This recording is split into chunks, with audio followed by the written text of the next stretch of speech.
Muskoka, Chautauqua, 2011.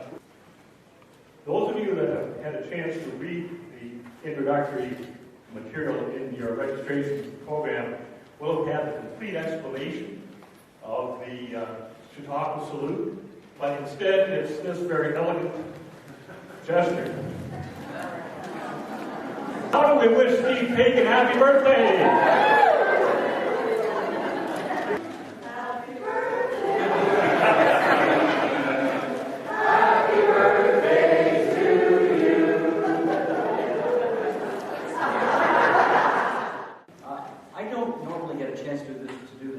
So indulge me for a second here. How many people watch the agenda on TVO? Oh, thank God. All right, that's good.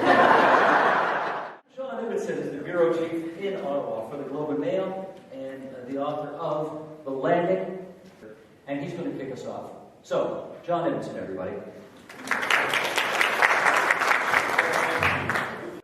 As we got close to the day, and I looked at the program, and it said the topic was, is it possible to find truth in today's media? I found that resonating because we were just coming off an election campaign, and the question was much in my head. So look, we know that there's truth and then there's facts. The facts are easy. On May the 2nd, we know that the Conservatives won a majority government with 39.6% of the popular vote. The NDP came second with 30.6%, and the Liberals came third with 18.9%. Those are facts. But what is the truth of what happened in the weeks leading up to May 2nd? Well, there are a variety of perspectives. And the Conservatives not only won the election, but they secured a majority government, and the Liberals were reduced to third place. And this could be blamed on a combination of factors, probably not least of which was the false and anti-democratic and quite vicious attack ads that the Conservatives were launching against Mr. Ignatieff. That, plus some irrational exuberance among the Quebec voters for the NDP and some unfortunate vote splits led to this result, even though by all accounts Mr. Ignatieff and the Liberals had run a decent, professional, and indeed even impressive campaign. There's another perspective on the election campaign. There is a disdain, and in some cases the emotion is considerably stronger than disdain, among the Central Canadian media, Central Canadian intellectual elites, academia, even within the artistic community, even within the financial community, a disdain or worse for the Harper government and everything that it stands for. These Central Canadian elites obsessed on things like parliamentary citations of contempt, bubble campaigns, threats to democracy, while the Conservatives focused on preserving jobs and growing the economy in a fragile and indeed threatened global environment. I'm going to offer two pieces of advice. The first is, don't trust anything consistently that agrees with what you think yourself is true. And a columnist or commentator or analyst who unfailingly buttresses your own perspective, your own worldview, is simply pandering to your emotions and to your instincts and to your prejudices. And it feels great, but what are you actually learning from it? The second, and even more important observation, the tool I would quote that you use when trying to navigate this world, is beware of certainty. Beware of the analyst or the economist who was always right, who always saw it coming, who never got it wrong, at least to the extent of admitting it. The joke in our newsroom is that on election night we always write three analyses, one for this victory, one for that victory, and one for the third victory, and we know whichever one turns out to be true, and it says, in hindsight, it was inevitable. Just as John Ibbitson has helped us understand politics so much better in this country over the last couple of decades that he's been doing his thing, our next presenters help us understand science so much better. So please welcome Jay Ingram.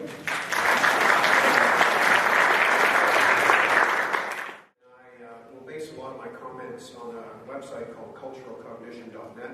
This is a group of scholars, both in law schools and psychology departments in the U.S. Here's what they argue. That, in fact, you can determine somebody's reaction to a piece of news, which could be seen to be a truthful piece of news, depending on where they stand on a couple of social cultural dimensions. So, for instance, are you an egalitarian Or do you tend more to be a person who believes in a hierarchical society? Are you an individualist? If you were in Alberta, where I spend a lot of time, you'd be a rugged individualist. Or are you a communitarian? That will determine, to a high degree of likelihood, how you will react to announcements about, let's say, climate change.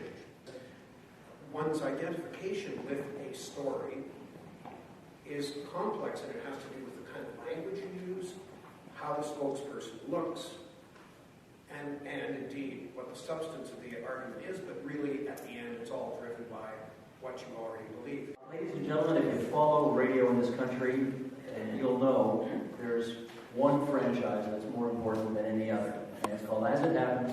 Been around for a few decades, and the person who's lucky enough to host that program is with us now. Please welcome Carol Hoff.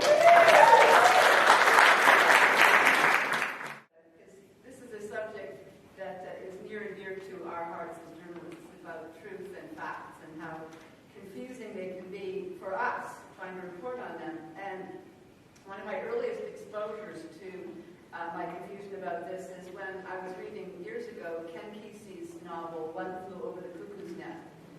And the opening line of that novel is Chief Broom, who is the narrator of the novel. And Chief Broom says, all of this is true, even if it never happened. Every day you're slicing off a piece of the facts and trying to tell people what factually happened that day. But somehow, in the course of doing those facts, I never reported the truth. I was interviewing Farley Mowat just a while ago, and Farley's first and most important book was People of the Deer, which sold internationally. And People of the Deer was challenged a number of times, but quite thoroughly challenged about maybe 15 years after he published the book, in the story in Saturday Night Magazine. And so in the course of this interview, I asked Farley about that. You know, how did he come to terms with that the facts were not there, that he made up a lot of the stuff. And he said in this radio interview, fuck the facts. I recently interviewed Julian Fantino when he was running for office, and he was saying that part of his campaign was to talk about crime and how people have to be protected from these horrible crime rates. Well, are you reassuring? I said, when you are on the stump, when you are running, are you reassuring your people who are going to vote for you that, in fact, the crime rate is down, that their communities are safer than they've ever been? He said, no. He said, that because that's not true. I said, but where's your evidence, Mr. Fantino? Where's your evidence that the world is more dangerous? He said, I don't need evidence. It's my gut feeling. From the Fifth Estate, best current affair show, I'd say, in the history of Canadian television, Linden, MacIntyre. Media, that people are going shopping in a lot of places, social media, the blogosphere, wherever, for what they want to hear. And I believe just watching the election campaign through the media, and then watching the performance of particular conservative politicians, there was a strategic decision to avoid mainstream media. We have more access to information, legislation, and rules now than we ever had, and less access. And paralleling this is the erection of the most awesome propaganda machinery that I have seen, and I've been doing this for a living for nearly 50 years. The media, in between the interested parties and the consumer, is just a filter to keep you from knowing the truth of our product or the truth of our policy. And people are swallowing that.